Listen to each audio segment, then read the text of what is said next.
सगळ्यांचे आवडते म्हणजे सुके बोंबील आणि पावसाळ्यात तर घरोघरी सुके बोंबील हे भरलेच जाते.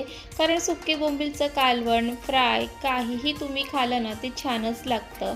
आणि तुम्ही जर खास करून पावसाळ्यासाठी बोंबील भरून ठेवत असतील ना, त्या अगोदर घरी बोंबील आणले की ते व्यवस्थित सुकवायचे आहेत. जर बोंबील आणलेले हे व्यवस्थित सुकलेले नसेल ना, तर तुम्ही ते घरी आणलं की उन्हामध्ये व्यवस्थित सुकून घ्या. म्हणजे ते बोंबीलसुद्धा जास्त दिवस टिकतात आणि घरी बोंबील आणले की ते तसेच भरून ठेवायचे नाही आहेत. तर इथे ते अशा पद्धतीने कट करून घ्यायचं आहे.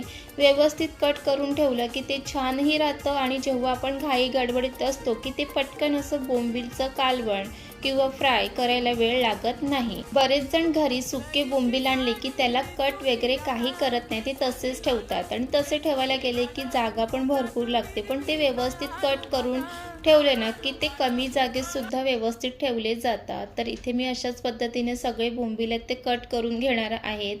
आणि बोंबीलपासून तर आपण बोंबील फ्राय, बोंबीलचं कालवण, बोंबील चटणी जे पाहिजे ते तुम्ही करू शकतात आणि भाजलेले बोंबील तर खूप जास्त चांगले लागतात. तुम्हालाही आवडतात का? हे नक्की कमेंट करून सांगा.